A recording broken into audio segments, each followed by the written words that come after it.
let me just thank you all for coming along to this session on creativity in international relations research. Let me begin with a proposition.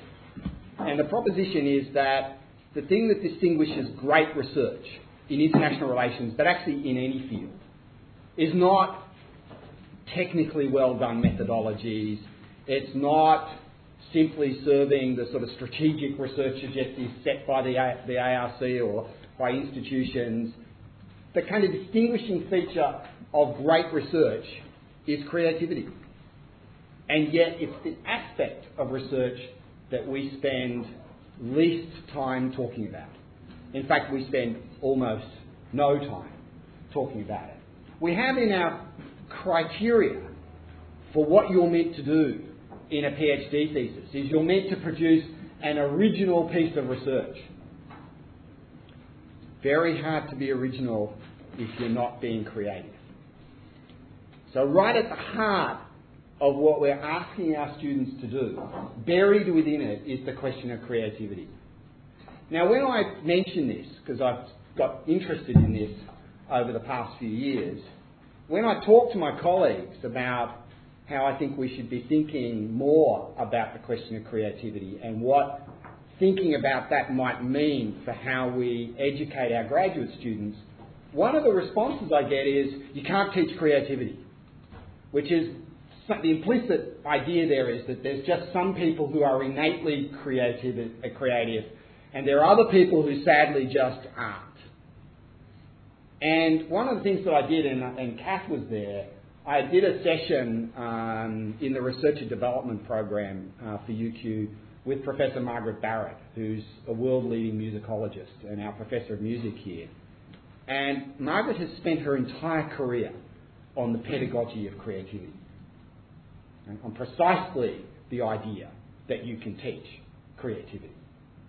Now, I'm not sure whether or not you can take an inherently uncreative and dull individual and turn them into a magnificently creative researcher. But I'm pretty sure that you can create conditions that enable people to make the kind of intellectual moves that constitute creativity, and I'm pretty sure that you can create structures that impede creativity. And part of what I'm interested in is trying to work out that stuff so that we can create environments where our researchers, academics, our PhD students can be really creative. And we've got the advantage today, and just so that you fill you in, my wonderful three colleagues here, along with Ian Clark and Nicholas Wheeler, who's somewhere lost in the Middle East at this moment, we've been working together, along with Tim and others, on a series of projects.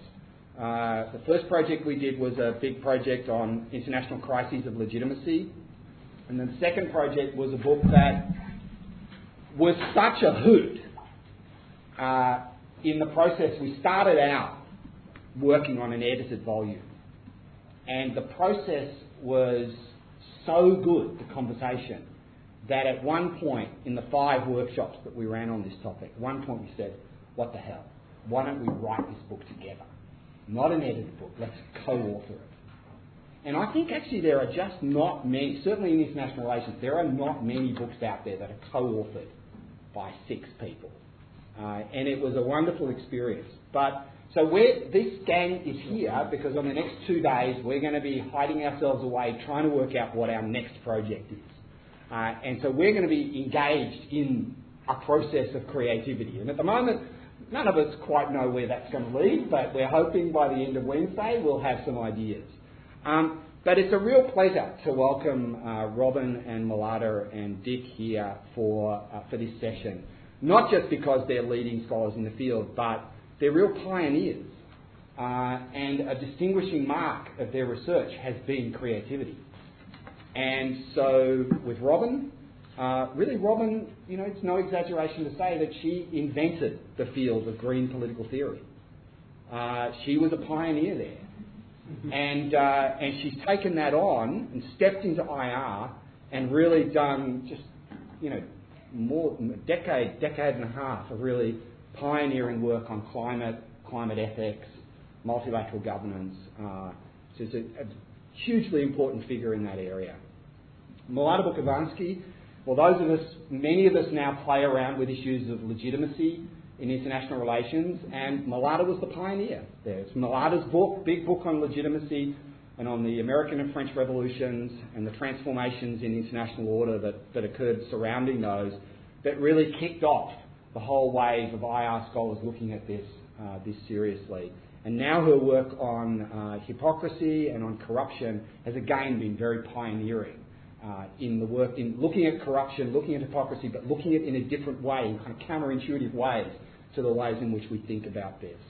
And Richard Price, my long-term mate from graduate school and co-author of our piece that seems to have irritated any number of people, the Dangerous Liaisons piece from 1998, I think it was. So Dick, again, there are a number of people here in this room who work on international norms, and Dick was one of the pioneering scholars to start taking norms in international relations seriously. And his book on the chemical weapons taboo and the IL article that you've read not only was pioneering in terms of the questions that he asked about norms, but also in terms of the methods that he harnessed. And he was one of the first people to take the kind of Nietzschean, Foucauldian genealogical method and to apply it to the study of norms in international relations with really very powerful effects. So it's great to have these three here to talk about creativity and to reflect on issues of creativity in their work. So what we're going to do is I'm going to spend about 10 minutes just opening, saying a few words about creativity and research in general, and then I'm going to ask each of my colleagues to speak for a maximum of 15 minutes. You've all had the Swedberg piece, you've all had the pieces that they've selected, and to get them to, in a sense, engage in a bit of sort of reflection, self-reflection, and often thinking about things that were very unconscious, but to reflect on the kinds of issues that Swedberg raised in relationship to their own work, but also perhaps to react critically to the kind of framework that Swedberg is proposing for thinking about this. So let me just begin going back to my general proposition about great research and questions of creativity. So many of you will be familiar with Thomas Kuhn's work in the philosophy of science, where Kuhn drew a distinction between kind of normal science and revolutionary science. Science that, in a sense, is paradigm busting. You know, it shifts the very frameworks on which a science is oriented and in which a day-to-day science works within. And one of the things I want to suggest is that great universities, and I think since UQ is busy touting its kind of rocketing up to, I don't know, what, 55 in the latest unit? 52. The Dean is here to correct me on any mistakes in that regard. But, you know, one of the things that's a distinguishing feature of great research environments, I think, is not just the ability to produce normal science.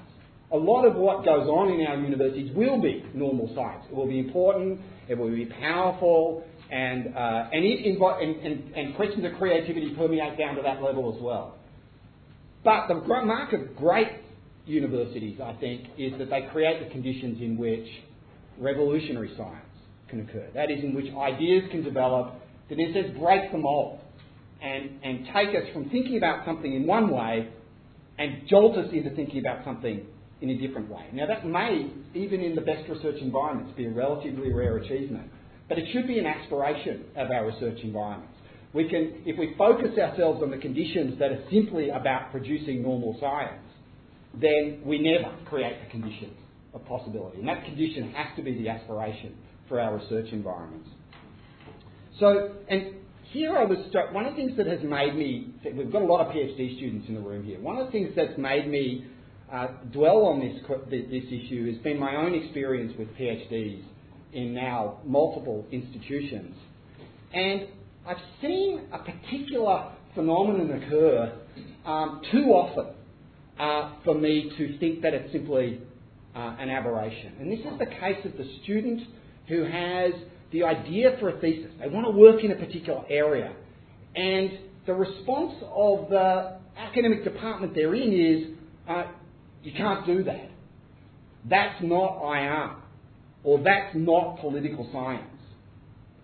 And in each of the cases that I can think of, the students had to struggle.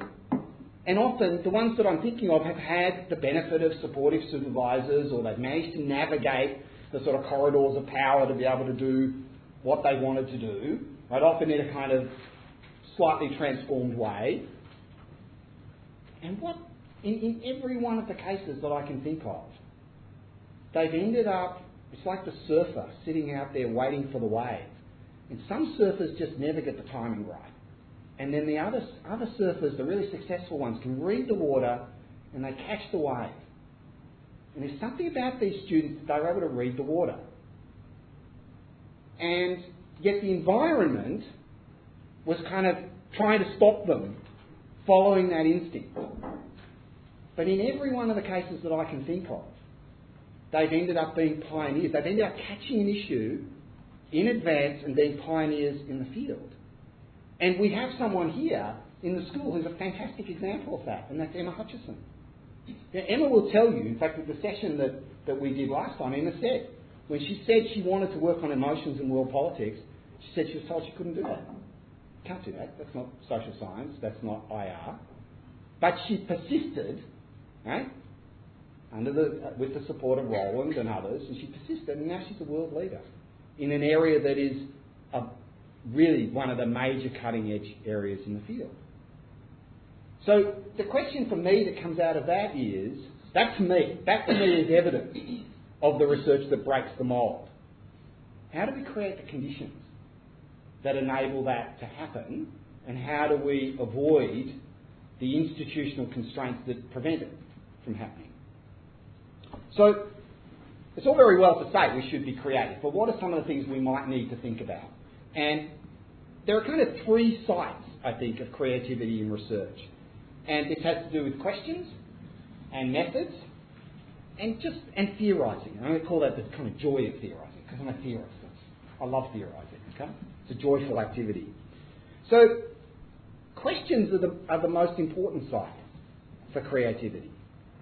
And one of the things that, in a sense, distinguishes most of the great works that we can think of in the field is that it's not the answer that made the work great.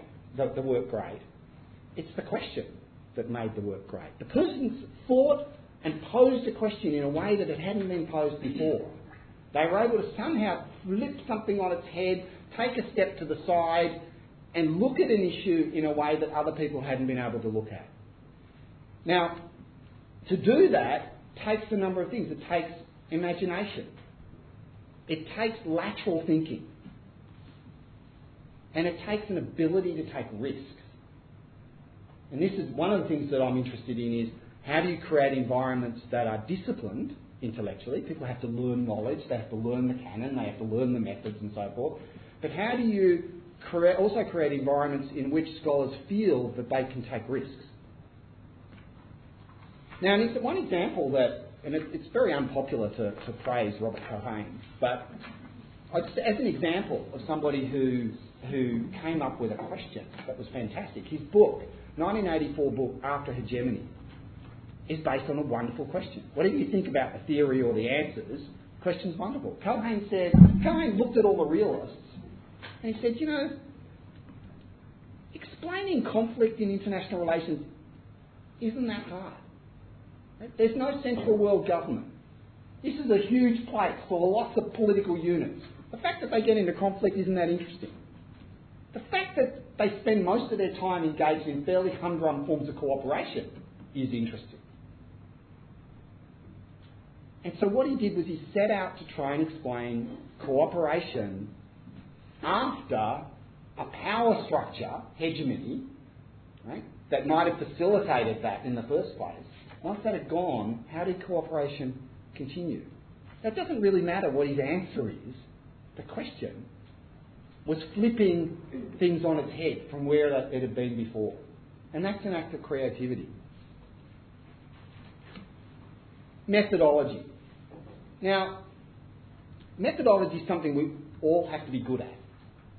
We all have to be able to look at our research, and this is for our PhD students here, we all have to be able to take our research question and ask the essential question of method, which is, how do I answer this research question in a way that will yield answers that are plausible? I think the question of method is that simple. But part of the problem is that increasingly people put methods ahead of questions. They think, well, this is the method that produces scientific results. And I've either got to squeeze my project into that method, or I've got to find a question that can be answered by that method. I remember when I was at the EUI sitting in on a PhD, second or third year PhD review, and the student was presenting their work, and there were 4 professors sitting there, had to listen to the work and then offer comments. And I said to the student, you know, I think this project would benefit from a more expansive conception of power. At which one of my colleagues leapt out of their seat and said, no, you can't do that because it won't be measurable. In other words, you won't be able to understand it through a particular method. But of course, the first page of Stephen Luke's great book on power says the challenge for understanding power is understanding it when it is least observable. So this question of how you get methods in relation to questions is really important. But method, when it's done properly, is a very creative enterprise. Here, you know, just to, I mentioned with Dick's work on the chemical weapons taboo, not only did Dick come up with a really interesting research question, why of all of the heinous and horrendous ways to kill people do we decide that chemical weapons are so abhorrent that we're going to ban them? That they're so morally objectionable that we're going to single them out? So the question was great.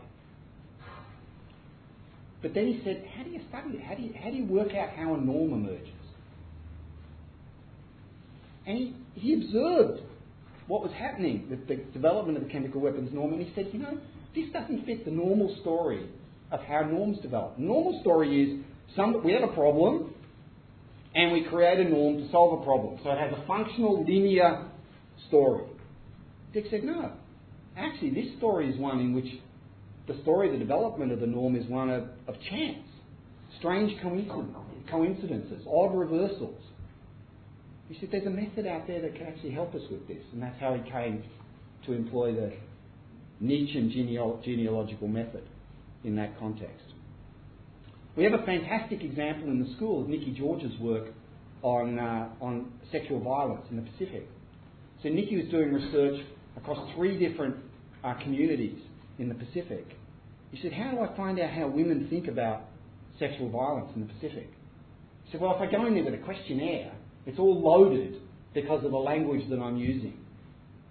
So she came up with a fascinating method of actually, she had actors stage kind of things going on in a domestic setting. And she then asked people questions like, is the woman safe in this environment? It's actually really interesting. She did this with some of us recently in a seminar. It's very provocative. But it actually gets at how these situations are interpreted by the women in that cultural context. So this is somebody being incredibly innovative, creative at the level of method in a very powerful way. Now the question of theorising. Now theorising this is the thing that I wanted you to read, the Swedberg piece that I asked you to read. And I think that the thing that I like about Swedberg, and I have some problems with it, but the thing I like is that he's making it really clear that the process of theorising is an inherently creative process. It is not a scientific process. He says the testing of a theory may be a scientific process, but the act of theorising, and one of his points which I think is really important is we don't actually spend much time in the field thinking about, and of course he's a sociologist, but I think it applies to political science. We don't spend much time thinking about the process of theorising. We think about theories, and we think about how we might apply theories, and how theories stand in relation to each other. But we don't think about the process of theorising itself as a craft, in a sense. And he says that's an inherently creative process. One of the things that, and we'll talk a lot about Swedenborg, I hope, in this context, but he identifies 4 phases of the process of theorising: concept formation, observation, building out of a theory, and the development of a final theoretical explanation. Now, the problem I have with Swedenborg is that I think he confuses the relationship between concept formation and observation, and I've just published a piece that deals with this in part. But I don't think he has the idea of he places observation before concept formation, and I actually don't think. I think we always encounter the world with concepts in our minds.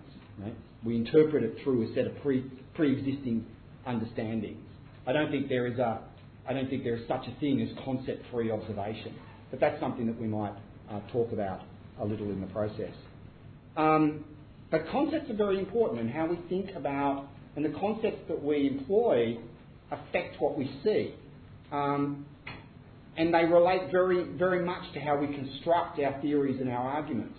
And here I'll just use an example from my own work recently.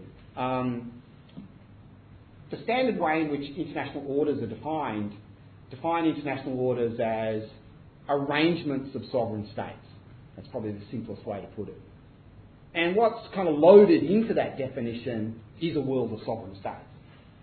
And that's a problem in 2 respects. One is it makes it very hard for us to think about international orders that might have been structured differently historically. And that's an issue because most of world history, political life and political authority has been organised in different ways from an order of sovereign states. But also makes it very hard for us to talk about change, a movement from one kind of order to another kind of order. So I've defined, my recent work, I've defined international orders more expansively as systemic configurations of political authority. And that enables me to see different things than the conventional concept enables us to see. Okay? Now, there is no way of proving one concept over another. They're ways of seeing that enable us to see different things. Okay? But partly because there's no way of proving a concept, this is a very creative enterprise. Right? This is about how do we construct a framework that enables us to see particular kinds of things. Okay? So I'm going to leave it there on those kind of 3 sites in which I think creativity is really important. And I'm going to hand it over to my 3 wonderful colleagues here to really talk about the issue of creativity in their own research. And I think Dick was going to lead off. Sure. Is that right? Okay, over to you. Great. Well, thanks, Chris, and thanks all of you showing up. It's a delight to see so many people that I've met in various capacities over the years. It's my 2nd time now at UQ, and it's a real thrill to be able to come back.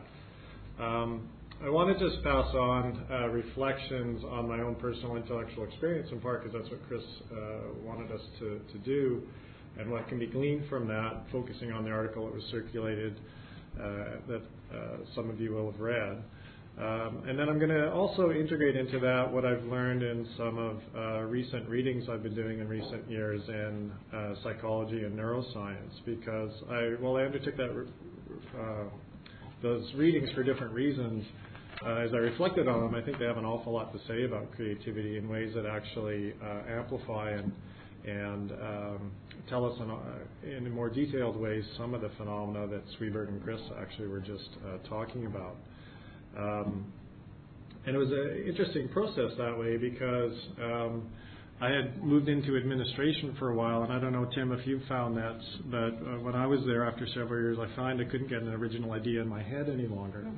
And I started to get really worried that maybe somehow this had killed the academic in me. And that's why I started reading this literature. And what I actually found was really fascinating, because there are reasons why I wasn't getting those kinds of ideas, and I want to just share those. I'm not a neuropsychologist, but I want to share what I took from that literature, because I actually they offer remedies, and I've sort of put some of those into practice, and hopefully they will be successful and have some yield down the road. So we'll see. Maybe we'll find out tomorrow at our session. So remedy one. Come to seminar. So to begin, I actually want to ask all of you to just take a moment and to think about the memorable sort of aha moments that you may have had. And I want you to, hopefully you can identify, at least one or two of those. And what I want you to think about those is, if you can recall what you were doing when you had those moments. And some of them may be mildly embarrassing and you don't want to share them, but if there are ones that you can share, I'd like to actually hear what some of those moments were. And then I'll share some of my own, and then I'll loop it back to the neuroscience literature, because we actually know now, I think, quite a bit about those moments. Because you're talking about creating conditions for creativity, and particularly in our information age today, there's an awful lot I think we need to do to protect our creative space, given the sort of social media world that we live in. So is anyone willing to throw a few out there? Just again, what I'm most interested in is, what were you doing when you had that? Oh yeah, I solved that. I'm a genius. Like, you just feel when the penny drops. Yeah, you just feel great. Like, oh, I worked it through and it popped into my head. Is anyone willing to share? Yeah. Andrew, please. I run very, very slowly. Yeah. Probably wouldn't be characterised as running. Yeah. It's a form of locomotion. What I've found, a number of the aha moments have come from typically late afternoon. I've been stuck with my head in the problem and walk away from it frustrated and go for my little attempt to run. Yeah. And often the ideas are crystallised at that point. About 10 minutes in. Brilliant. 10 minutes in. I can think of two situations. One of them is very similar. Cycling tends to get me going. Yeah. But also, when I first started, I actually had time to do this, moving on the guitar. Just brilliant. Things like that. Perfect. Yeah. Don't have time for it anymore. You're going to have to create time, as I'll say. Sarah? I'm walking, one. But the other one, which I think is very interesting, I think might create slightly, is back when I was a graduate student, I could go into little libraries in Oxford and there would be nobody there and there was no internet and I had no smartphone. And if I had a pen and a piece of paper and just thought, that was fantastic. Yeah. So. My biggest moments of breakthrough tend to come after I'm on a really bad day, where I do nothing, where I'm completely blocked, I can't think for anything. And then sort of the next morning, it'll be, I turn off my brain to do something. Like it might be driving into work or taking the kids to school or something. And then it'll just sort of be suddenly it all clicks in a way it just hadn't been for me. And these are not accidental. I mean, there's patterns to this. Yeah, almost 20 years ago, I had just done my PhD proposal, and I was applying for a fellowship, and in New Delhi, and I went for the interview, and in the interview there was a very intimidating panel, including a former foreign minister and all of that. And I went in, I thought they were going to ask me very deep questions on my proposal, and the former foreign minister straight away said, Hutchison, we have seen your proposal, that's all right, but I have a straight question. If I make you the foreign minister, how will you bring peace between India and Pakistan? and I said, and straight away all three went out of the window.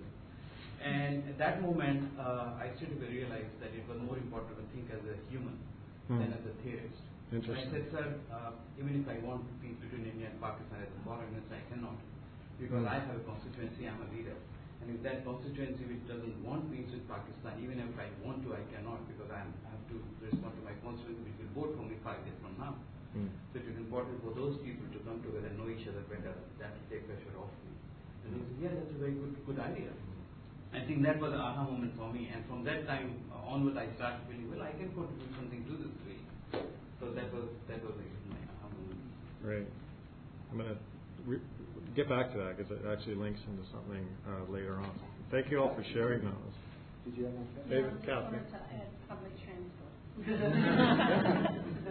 I still have a very vivid memory of riding a bus down King Street, Newtown in Sydney on the way to Sydney Uni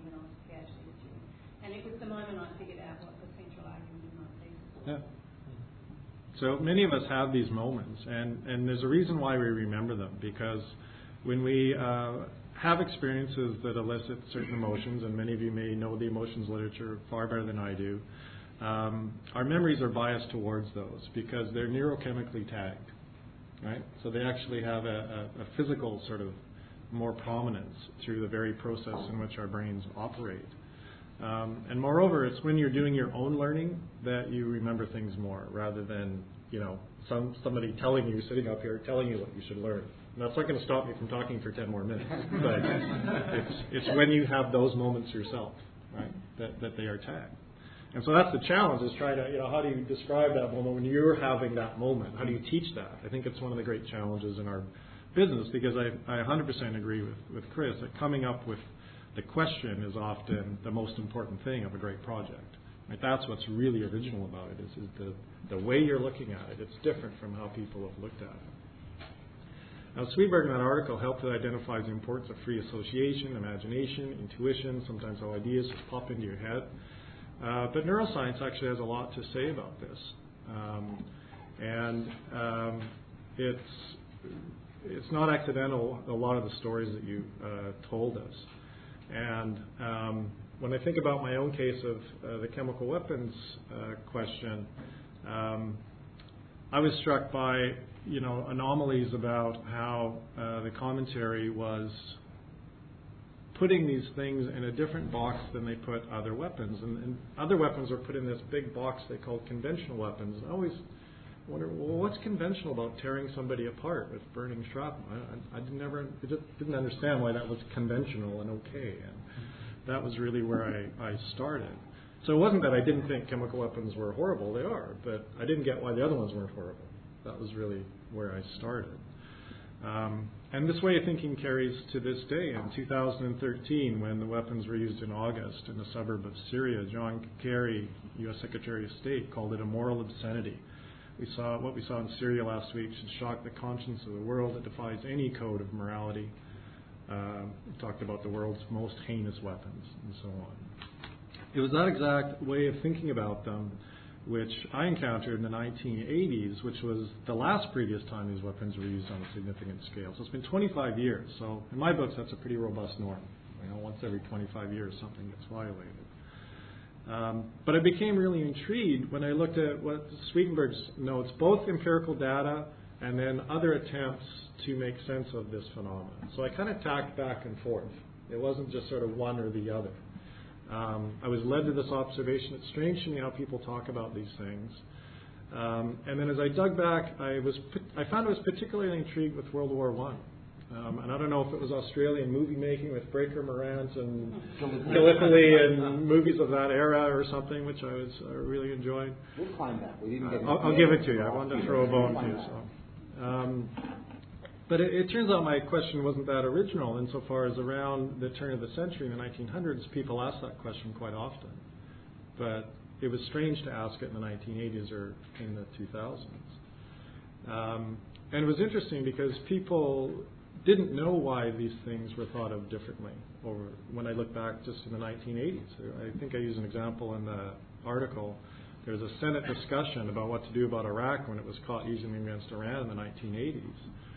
And nobody knew why these things had been banned. But they all agreed they were horrible. And the best anyone could say was, well, if Hitler didn't use them against the Allies, they must be horrible. But nobody knew anything more than that. But there's this, strong association. Now, of course, Hitler used them in the concentration camps, but he didn't use them on the battlefield. He didn't use them in cities. It wasn't because they didn't have them. They had plenty to use. Right? So there's something odd going on here. Now, finding something interesting for yourself, I think, is a really vital part of the creative process. So I was trying to reflect on why my interest. The interest in World War I is to say some of it I'm not sure, but some of it I think is a personal experience, and we all draw on our personal experiences, which is where we can draw our unique and original contributions. I knew both my grandfathers had fought in World War I, and I knew one of them had been at Ypres, what the British call wipers. And that's where chemical weapons were first used in 1915 on a large scale by the Germans. So I knew that. I didn't know if he'd been attacked by chemical weapons. I had no idea, and I still to this day don't know if he did.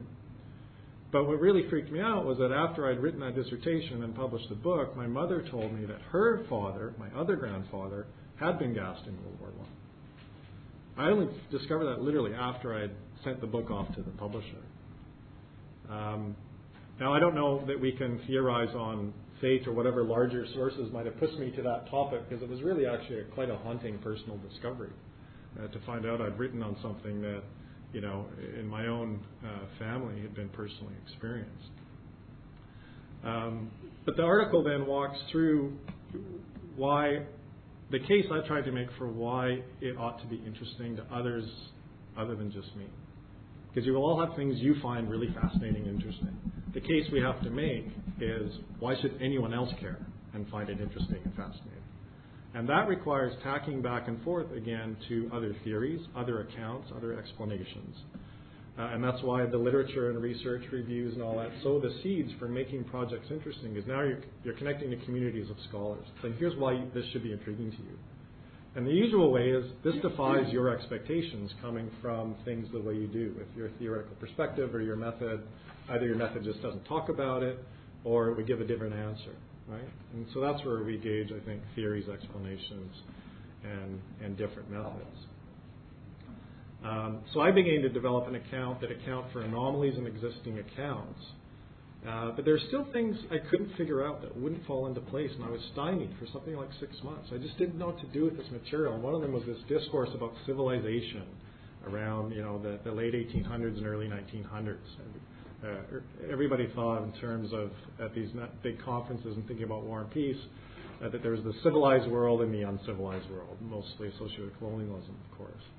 But I didn't know how to fit that into this story about an international norm. Does that mean there's two norms, or one norm for the civilized and one norm for the others? And does that mean that, how do you talk about one norm? And I couldn't make sense, literally couldn't make sense of it. I didn't know what to do. And like you, I was on a bike when I figured it out. I remember the moment. And it just all, you know, the idea came into my head. And as it turns out, through my reading in neuroscience, that makes perfect sense, because I've discovered that there's quite a large consensus, as far as I can tell, among neuroscientists and cognitive psychologists, that there are two modes our brains operate in. One is a relaxed, wandering, creative state of mind. Another is a task-oriented, focused state of mind. And the interesting thing is that they tend to toggle. You're in one or the other, but you can't really do both. So when you are task-oriented, you can't be creative. When you have your various forms of alerts on your devices, and even if they're not on, but you know that you could check them, that actually impedes getting into the relaxed, wandering state of mind. And it's only in that wandering state of mind that we get really creative. Sweberg is right, I think, to focus on the generation of a concept. And a cognitive psychologist, Daniel Levitin at McGill, notes that categories are formed in our brains in three ways generally. One is based on gross or fine appearance. So gross is like all pencils are together, or fine would be colored pencils for mechanical ones and so on. A functional equivalence. And a third way is we often categorize in conceptual categories that address situations. So things that I would grab if the house were on fire. Normally you wouldn't associate all those things together, but now suddenly they become part of a category. Right? So there are different ways that we categorize things. And what happens is that dopamine is released and strengthens synapses when you categorize something according to a rule. And I'll quote from how Levitin describes this process. It says, neurons are living cells connected to each other in trillions of ways. The connections are the learning. It's literally those connections that are made that you come up with that concept. He says, that's learning. That's what it is. It's making connections. So I think that's what we're trying to do with creativity, is make connections. This is guided by experience. And other psychologists have noted that we have, our intuitive system is sort of drilled into us to bet on answers to these sorts of questions. And we have rules that are fairly intelligent. They favor recent events and current context. They have the most weight in how we process these things. And it strikes me, as I reflected on that for this workshop, that being self-conscious about this could play to the advantage of scholars seeking to think about developments in a new light. One, because new events give new context to previous concepts. So those of us who pay attention to, who was killed or who suffered or who was oppressed, things are always happening that are new, and so we can place that in a different light previously. And we also can situate ourselves in historical context and provide the opposite value added of bringing to light that which is easily overlooked by our powerful availability bias, which is that we are all sort of prone to giving undue weight to things that come to our recollection most quickly, and those are often the most spectacular sorts of things. Right? I can say a little bit more about that later if you like. So the good news is that a relaxed state of brain produces creativity, and it's a very low effort state of mind. So it's when we're doing whatever, right? You're shuffling along at 4K an hour. The bad news is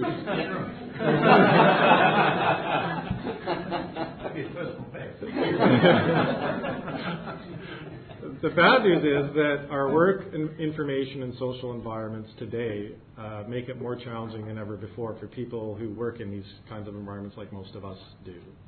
It's precisely because those alerts literally stop you from ever entering that. And I mean, Tim, I was in admin for 3 years, and that was my day. I had to constantly respond to emails the second they were sent.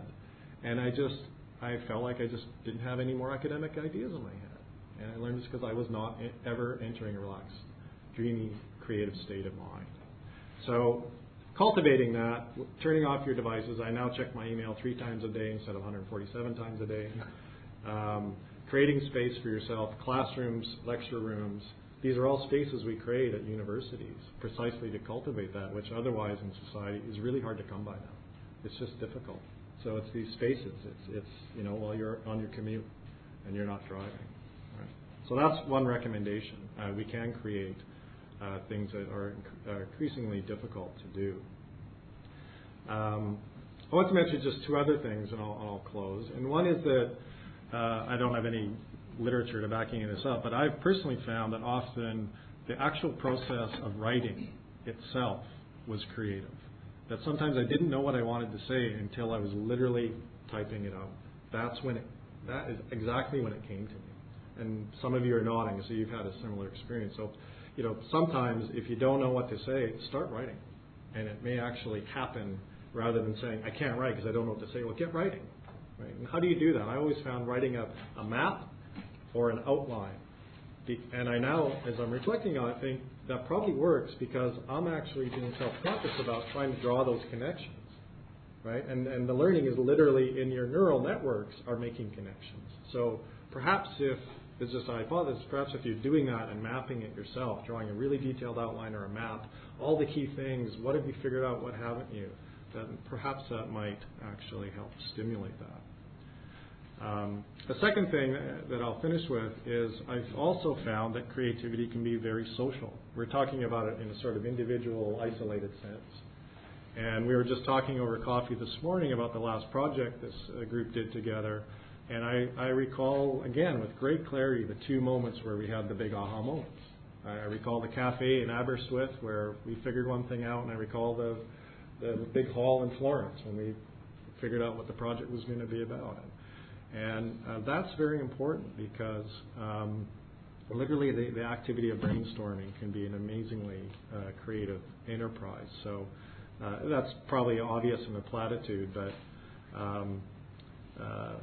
hopefully that's helpful as well. I was struck by your comments about the high officials and getting you to switch your sort of more academic project into something else, and that reminded me of my own follow-on to this chemical weapons project.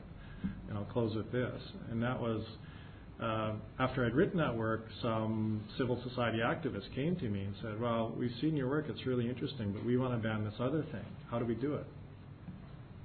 And it was really challenging to me because I said, well, that's kind of what I was up to, but mine was more of this self-indulgent intellectual interest. I was really fascinated with it. You're asking me for policy advice. I don't know if I can make quite that leap. So I challenged myself for the next 3 years. So I followed these people around the planet as they were trying to ban this thing called landmines and worked with them on it. And it was a real effort to make that leap.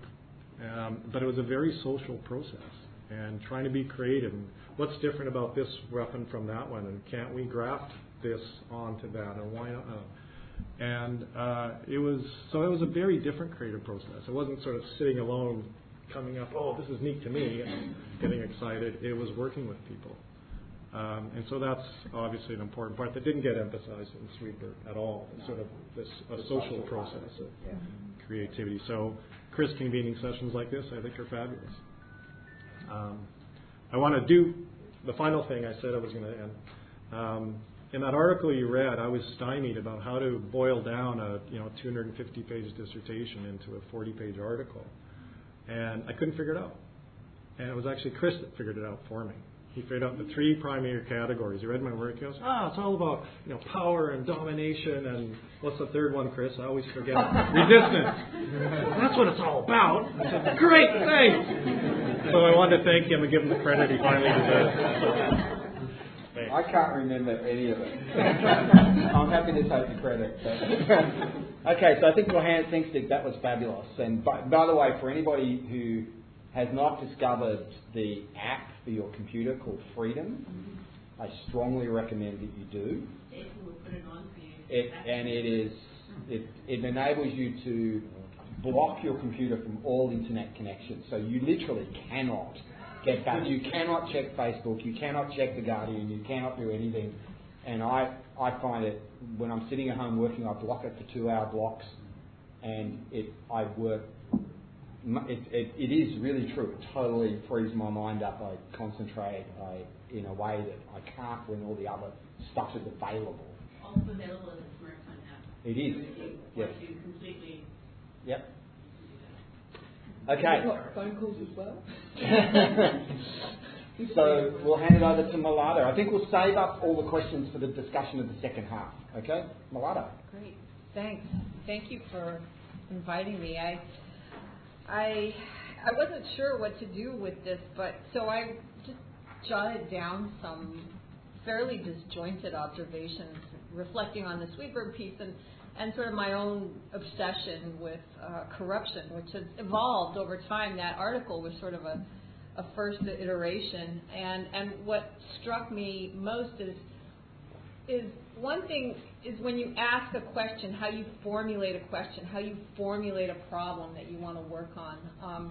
It's not just out there, right? So I want to underline Chris's point about concepts being so central to how we observe the world and what kind of problems we find. And I've had this throughout my academic career. I tend to focus on how a concept is used and how we just assume we know what corruption is, right? Pursuit of a private gain at public expense. But what's entailed in that, and that's kind of how I got on that. Where do you draw the line between public good and private interest, right? That's already such a highly constructed category. How do we think about what? And now I've moved on to thinking about corruption and the problem of conflicting loyalties, right? Who are we to say certain kinds of patronage are illegitimate and certain kinds of patronage are legitimate? These are just huge questions, and they don't just involve observing and measuring the world, but thinking through how we conceptualize, how we frame our problems, the concepts we use. So I find much more interaction between observation and concept formation than is perhaps evident in the Sweetbird piece.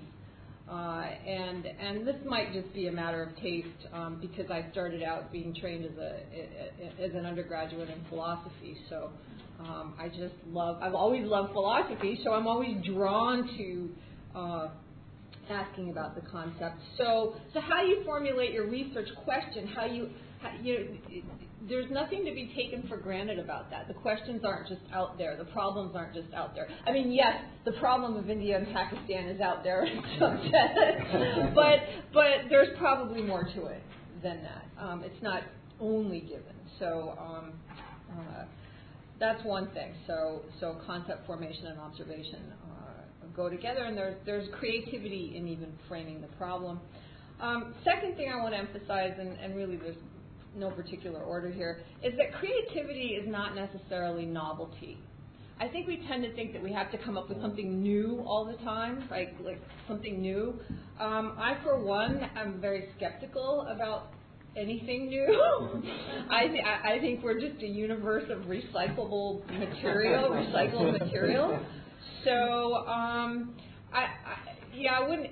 When we're thinking about creativity and we're thinking about how to teach creativity, I would say maybe ease up on the obsession with novelty. It's very, very productive to rediscover, right? And to take something in the context we're in now, today, as human beings, as a society. And this is also, I'm drawn to the classics. So I remember Dick telling me, wow, I've never heard Aristotle mentioned in an IR article before, but, so wow, that was creative. It wasn't novel necessarily, right? But so this tinkering and reconfiguration can be creative as well. So thirdly, I want to emphasize slowness. At least for me, I'm very slow in my productivity. I have the luxury of being slow in my productivity. I teach at a liberal arts college. I don't even have graduate students. So maybe I'll say a little bit more about that in a minute. So it's easy for someone who has tenure to say, slow is good. Don't rush it. Of course, that not everybody can put that into practice. However, maybe you can put it into practice in some ways. Don't rush yourself. And also, your first iteration, you can produce a good piece of work, your first iteration, but you can go back to it and rework it, right? I do not hold on to stuff that I've done. I don't feel that I have to continue to defend it after it's done and out. Right? I can sort of keep mulling it over and working on it in a slow process. So to me, you know how there was a slow food movement. I'd really like to do the slow scholarship movement. I feel that I'm one of the leaders. Slow thinking. Yes, I know that. Yeah. So, but slow scholarship. I'm also slow running too. Slow scholarship. Slow scholarship. I know that's probably not a very popular idea, but so mulling things over.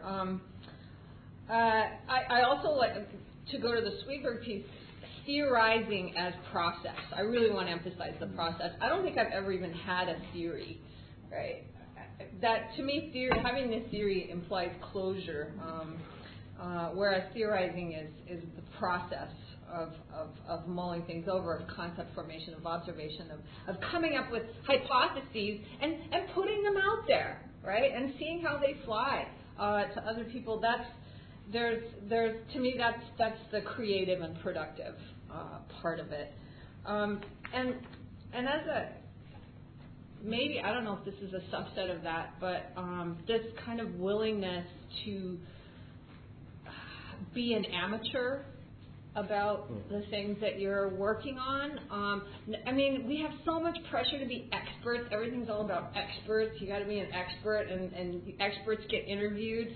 And I don't know how it is here, but in the U.S., now there's actually an interesting backlash against experts coming out of think tanks, because think tanks are found to be funded by corporations, so that's corruption, right? So now you've got to beware of the experts because they have interests. So I think there's something about being a scholar. There's a freedom to it to be an amateur in the things that you're studying and contemplating that we should preserve. I think that's important for the creative process. I know it's really cool to be an expert and be on TV and stuff, but maybe sometimes just allow amateurism to come back into your work, even when you're a senior scholar. I think is really important. And that kind of links into staying open and allowing ideas to come and making more lateral steps rather than simply, again, drilling down into your field of expertise, stepping outside. And that's not just in scholarship, but I'm all for what's already been said about activity, getting whatever it might be. It might not actually be necessarily running or surfing or sailing, which that's one of the reasons we all probably would like the outdoors. For me, the outdoors, for me personally, being in as much sort of wilderness as I can find is really important. But that's not the way it is for everybody else. Well, when I went to graduate school, it was New York City. That was my wilderness, right? Just wandering the street and just feeling humanity just coursing around me. That was extremely important, and that got me thinking about society and institutions and all that. So I think that staying open, moving laterally, those are really important things in the creative process. Insecurity and confronting your insecurities. That came to me when I was thinking about this, because I think insecurity, especially among scholars, especially among young scholars, and I think especially among women scholars sometimes. I don't want to totally gender this, but I think it tends to happen, from my observation, to women scholars a bit more, not to harp on you guys, but so with insecurity comes this kind of deferential attitude towards the senior scholars, towards the experts, and sort of an unwillingness to open up and allow your own questions and your own skepticism and your own doubts and your own ideas to really gel, right? This sense that you have to of course you have to do a literature review. Of course you have to know what other people have written to some extent, but don't let that shut you down, right? And sometimes just put that stuff aside and allow your own thoughts to happen, and allow. I don't know how you fight insecurity, but insecurity, I do think, is something that stifles creativity. And for me, it took a long time to A, figure out that I have insecurities, because part of me won't admit it, and B, to then start to shed them. And that's one thing you can look forward to about aging. It just comes. Okay. Another point is the writing. Dick raised this, and I really want to emphasize the process of writing. To me, that's just so important as a craft, even, right? And this is, I like this about Schweberg, because he talked a lot about craft, practicing. So you practice guitar, you noodle, you get better at a sport. Writing, we should be treating writing as so much more of a craft than we do.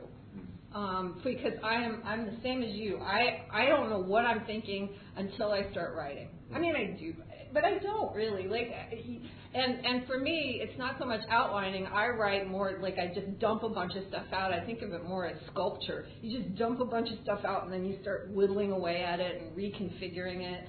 I often tell my students, because they tend to get writer's block, and the problem they get writer's block because they spend all their time trying to write the damn introduction. Like, don't write the introduction till the very end, because you don't know what you're going to say until you've finished writing. Write the paper and then go back and write the introduction. That works for me, right? That's just one silly little trick, but actually it's a pretty good trick. So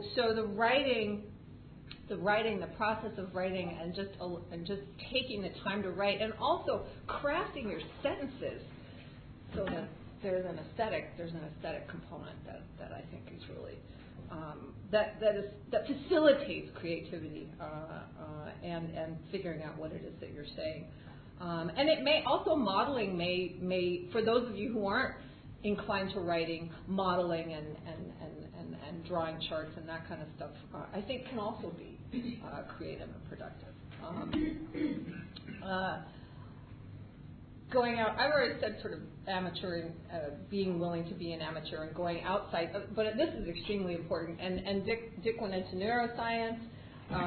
I've been reading about the human microbiome. I mean, going outside your field, I think, is extremely important.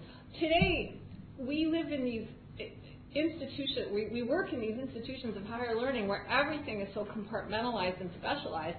But when you think about how human beings have developed their ideas and their theories over time, there's always this if you look back over history, there's this interesting cross-fertilization, between, when Newtonian physics was coming up, that's when you got certain ideas coming up in the social, in philosophy and other sciences. So I think that's extremely important to sort of to remain aware of the intellectual and scientific developments outside your field, and staying open to how those are shaping your own thinking and your own conceptual categories, and what you conceive of as social, what you conceive of as human, right? What you conceive of as self. These things change. And finally, adventurousness.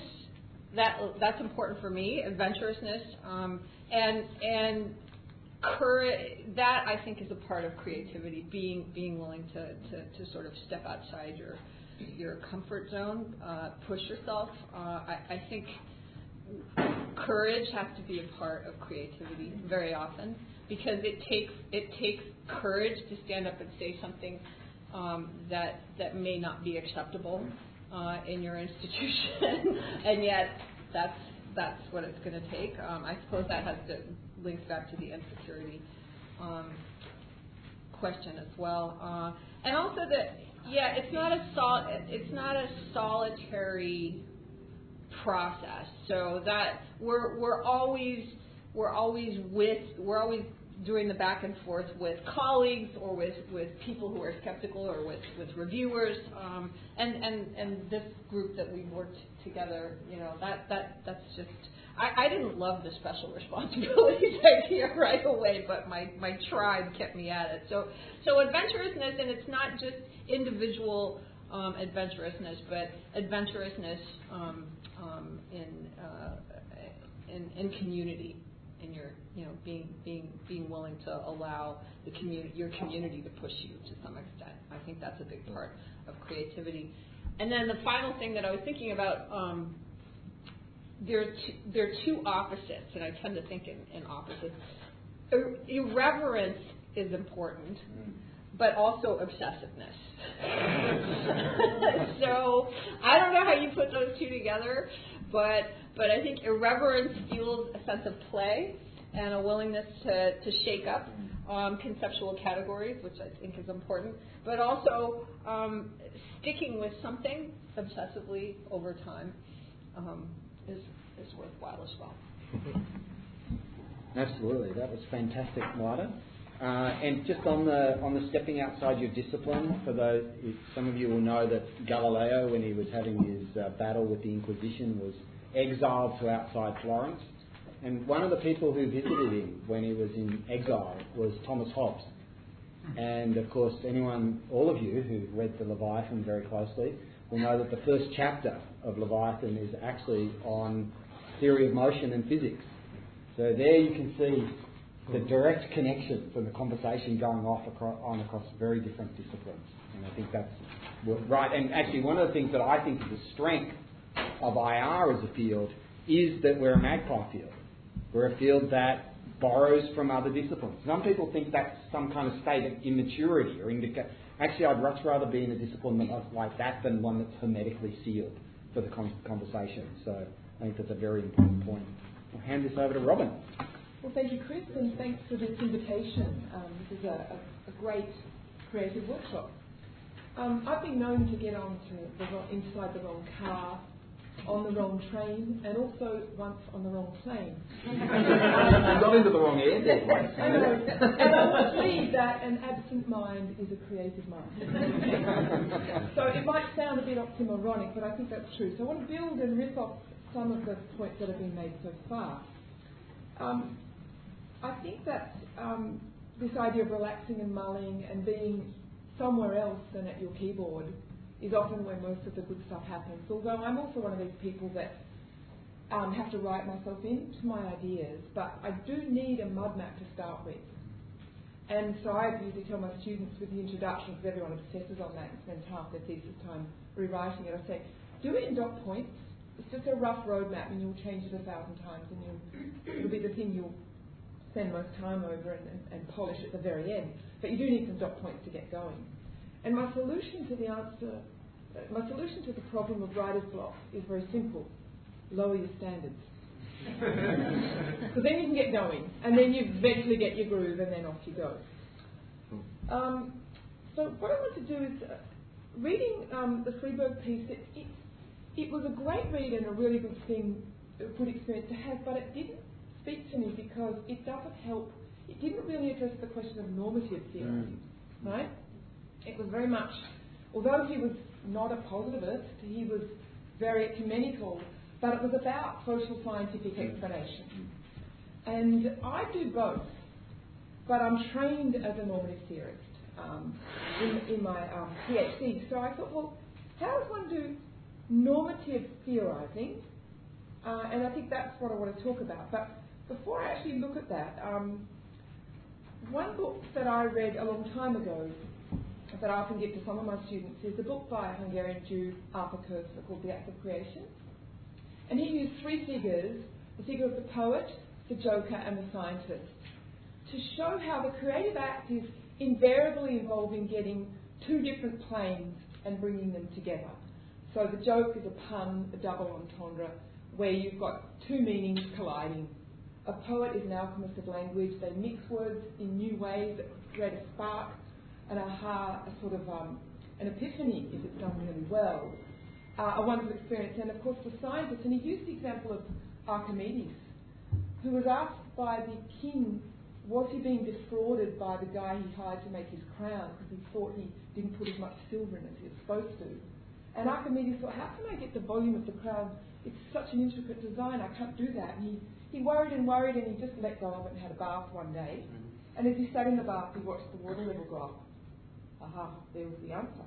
He could put the crown in a volume of water and measure the amount of displacement relative to the requisite weight of silver and compare the difference. And of course, the king was ripped off. But after this moment, and often called an Archimedes moment in the bath, he was so excited, so the story goes, he leapt out of the bath and ran through the streets of Syracuse naked. That's probably an urban myth. But it was that wonderful aha experience. So I think that it's quite important. And so following, simply applying theories or applying methods is not creative. We know when we cook that there are recipe books and we learn that way, and you need basic skills like how to sort a head and make pastry, blah, blah, blah. But after a while, we can start to improvise. And we sometimes create new dishes, or sometimes they're woeful. But nonetheless, you're not slavishly following what someone else has done. So students often say, well, I want to do this, but can you find me a method that will tell me how to do that? I say, well, what's your question? You can make your own method up. Can you do that? Well, not entirely. There's some basic rules, there's a basic competence you need, but you need to fashion your method to suit your question, and you don't simply apply a theory, you play with it until the method and the theory and the question all cohere together. And that is the process. So theorising is not just about the theory, it's also about the method and the question, and you're moving backwards and forwards all the time. So when I wrote this book on inclusive mini-lateralism, I had a whole bunch of things buzzing around in my head. I spent a large amount of my youth reading Habermas.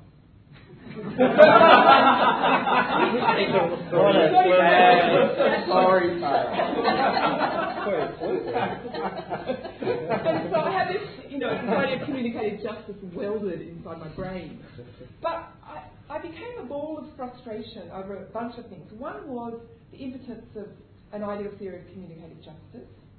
The other was because I've been following the climate negotiations for more than 23 years, and I wrote this this was before the Paris Agreement, so this article might seem to be dated, but I think what I've done in that should transcend the fact that we've actually got an agreement now. And so, but I was at the time of all the frustration. I'd been to Copenhagen and watched things just completely get derailed.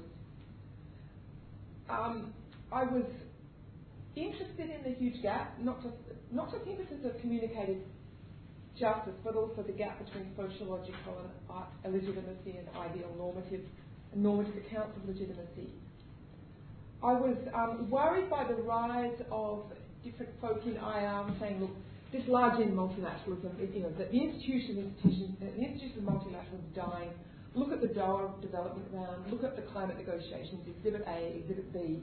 We're going to move into a new world of minilateralism amongst, the G20 or some version of that. And people writing about that were saying, if you have the major emitters line up and reach an agreement, they're the people you need around the table. People like David Zickner, who always frustrates me, were making these arguments, and it just didn't feel right. Because if you had to design an anti-pollution treaty, would you leave it to the polluters? I don't think so. That really worries me. So I could see this heading and becoming a sexy new series of arguments. I could see developments along those lines in the real world that worried me. I got also very interested in the idea of a critical mass. With norms, you see sometimes the tipping point reached. And I've noticed watching negotiations over many, many years, how something happens where everyone begins to fall behind it. How does that happen? So all these things were buzzing around in my head. And I've also had a long-standing interest in non-ideal ethical theory. I can see the virtues of ideal theory, but I've been, influenced by Linklater's, three branches of critical theory in the neo-Habermasian tradition: normative, sociological, and praxeological. But I've never seen anyone do any praxeology. They just wrote about it, but they didn't do it. And I thought, I'm going to do it. I'm going to see if I can do some praxeology. And the thing about critical theory that bugged me, whatever the question was, the answer was more dialogue and more inclusive dialogue. And I thought, well, how could you ever produce emancipation if you could never produce closure?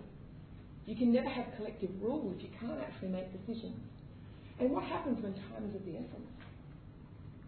And then it struck me, and I guess this was my Archimedean moment, or one little one along the way, is that what are the norms that inform the norms of communicative justice? Well, there's emancipation. What do I mean by emancipation? Well, obviously, enhances individual autonomy, collective autonomy. How do they mediate between the two? It may be, in some instances, that you can enhance autonomy more other than through dialogue, or other than through ever more inclusive dialogue. So what if your obsession with more and more dialogue actually means you fail to produce substantive justice in the end? So this relationship between procedural justice and substantive justice, or what Fritz Sharp calls input and output legitimacy in sociological terms, is one that's always bugged me and always interested me. So I guess this paper was an effort to try and pull all those things together. We know that the realists and diplomats, diplomats there's only ever two types of negotiations. They're either successful or very successful. and typically, you always say if you reach an agreement, it's always better than the counterfactual of no agreement.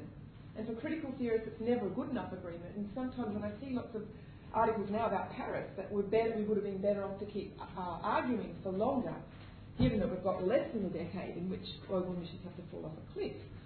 And the virtues of the Paris Agreement is that it's got everyone on the train, and they're trying to develop a ratchet-up dynamic mechanism to watch that train gather speed. So it's probably the best we could have done, even though it's by no means a guarantee that we'll actually stop dangerous climate change. So I started playing around with this idea of the pros and cons of inclusive multilateralism versus exclusive minilateralism. And they were both deeply problematic for a whole range of different reasons, and if you've read the article, I don't need to go into it. And then it was playing around with a four-cell matrix, where I had inclusive multilateralism, inclusive minilateralism, exclusive multilateralism, and exclusive minilateralism. And it didn't work. It collapsed quickly into three because exclusive multilateralism sounds oxymoronic. although often you have little enclaves of exclusive minilateralism inside multilateralism. That happens all the time, but it didn't quite work. And then suddenly, inclusive minilateralism.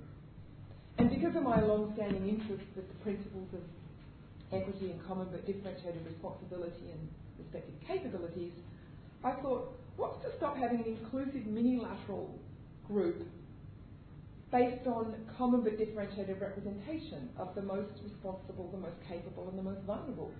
You can have a microcosm of the polity, both in terms of all the discourses about which there's disagreement, and most, if not all, of the negotiating blocks, and it would happen to cover all the regions of the world. It couldn't be more representative. And if that was embedded in the larger UNFCCC process, if that group could reach an agreement about some of the big headline things that were eluding the parties for so long, they could then present that to the plenary, play around with it, possibly adopt it or not. But if not, you could have it as a basis for a plurilateral agreement that others could join later, and you'd pretty much get some momentum. So, in many ways, the argument in this paper is not that, oh, it's been totally superseded now because we have the Paris Agreement. It was an effort to show how critical theorists didn't need to be on the spectators' gallery where they could only advise about the procedural justice of any negotiation. They could actually come up with reform recommendations that actually were based on a calibration of procedural justice versus substantive justice. And it's not about a crude utilitarian calculation where the ends justify the means. It's about constantly recalibrating them in ways that might actually produce some momentum forward. So I guess that was probably the takeaway from that. But I guess I just finish, and I think it's time to open this up, that getting lost in thought is not a bad thing. Being absent-minded and even walking to a poll, which I also is not, that did interrupt my creative flow for a while, but it's that. So it's a good idea to actually turn everything off and do whatever it is that lets you let go. And it's once you let go that somehow it rises up in a very mysterious way that I couldn't possibly explain. Okay, so, well, they were fantastic presentations, and one of the things that seems to come across from this is how important that kind of free space for thought and destructured kind of environments can be in this process. But I think we'll leave it to you guys.